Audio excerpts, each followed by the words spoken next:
Hey everybody, Ralph Havens here. And this morning, actually the last couple of days, I've been thinking about this, a research study that was done. It was actually published in the journal Nature back in 1995, I believe. And I think the guy's name was Cook. but it's like, I think one of the kind of research studies that should be landmark study big time. And what happened, I think, has implications for all of us when we think of obstacles, like problems, like stuff that's in the way. You know, lots of stuff that's going on right now is like crazy stuff, and we could think of that we're screwed, or it's just like which way are things going? And then there's other people that are dealing with a lot of stuff, and and they get genetic testing, and they think, oh my God, I'm screwed because I got this gene that says I'm going to get this kind of disease. But there's another way. And so there was a study back in the mid 90s. And what the researchers did was they took bacteria that were unable to eat lactose.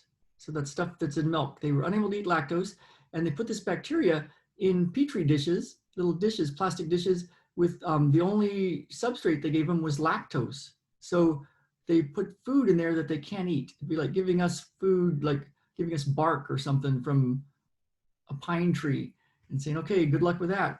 So you'd think that it would be, they'd come back and find a bunch of dead bacteria, but they found clumps of the bacteria that were not only not dead, they were thriving and multiplying and doing really, really well. So what they did was they went and looked at these bacteria and to kind of find out what did they do. And what they found was there's, I believe, might be six, say five different ways that DNA uses RNA and replicates and makes more DNA. And out of all those ways, there's one way that's very, very prone to mistakes. And these bacteria were using this one way of replicating their DNA that was very prone to mistakes. And the funny thing was, they were only doing it on the part of the gene that was responsible for lactose metabolism. So if you think about it, the work of Bruce Lipton and epigenetics and all this idea of how genes really work, there's the protein sleeve on the DNA. And they used to think it was just packing material, just like extra, padding, and that they didn't really, it wasn't useful. But what they found was the cell membrane of these bacteria were perceiving the environment as a big problem. No food, can't eat this stuff. And so what they did was they pulled this sleeve back. This I guess I could do my sleeve. They pulled the protein sleeve back and went right to where lactose metabolism DNA gene is, and they started replicating it like crazy with the kind of replication that makes lots of mistakes. And they found one that could eat lactose. So they installed that one, this is bacteria, installed that one into their DNA, and then they started being able to eat lactose. So if you think about it, it's quite amazing. My friend who's a doctor was head of a big department, whole department at the UCSD, University of California, San Diego. I sent him that study and he says, what do you make of this, Ralph? And I said, well, think about it. The bacteria perceived the environment and saw a problem, an obstacle, a problem.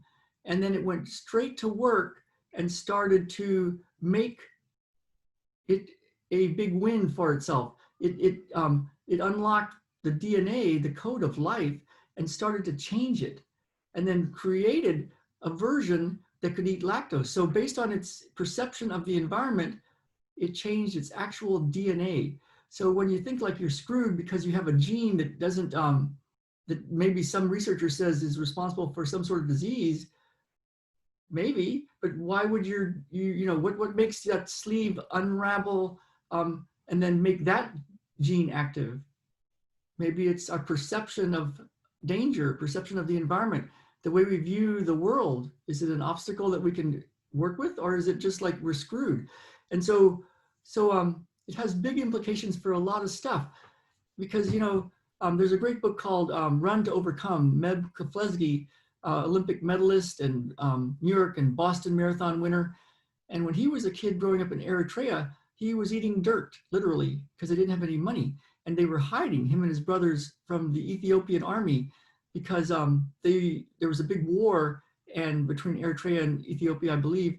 And the Ethiopians were getting kids to force them to work for the Ethiopian army. And there was a big problem. So they were hiding and they were eating dirt. And Meb's dad left. I think there was 10 or 11 kids. And I've met Meb. He used to live in San Diego. He still does.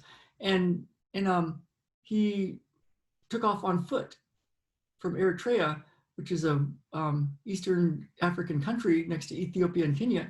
And he made his way to London and he made his way to San Diego. And then he somehow got his whole family to San Diego and they couldn't speak English. And Meb ran an amazing mile as a little junior high kid. And they were like, oh my goodness, we have an Olympian. And that just started a whole thing.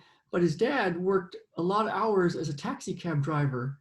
And so, you know, he could have just been screwed, you know, growing up in Eritrea and there's nothing to do. He took a lot of action.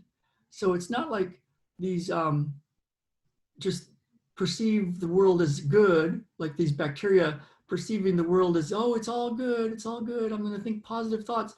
It took a lot of action to unwrap a DNA sleeve and start to do a lot of work. It took a lot of action. And so it's cool because we can use this as our own thing, right? We can like look at these obstacles and just say, oh, we're screwed. We're screwed. It's just the way it is. I'm going to look at my screen and it's going to tell me why we're screwed. And I'm just going to do what I'm told and I'm just going to follow in line. And it's like, or we can think about it and go, okay, how is this obstacle for my good? What can I do? How can I perceive this maybe in a different way? And what action can I take? And how can I get to work? How can I get to work to do what I need to do to get things to work? And so that's what I found as what's useful for people, you know, with people that have autoimmune conditions and anxiety conditions and the stuff that I've overcome and the stuff that I've helped my clients overcome and the abundance things, you know, getting the life they want.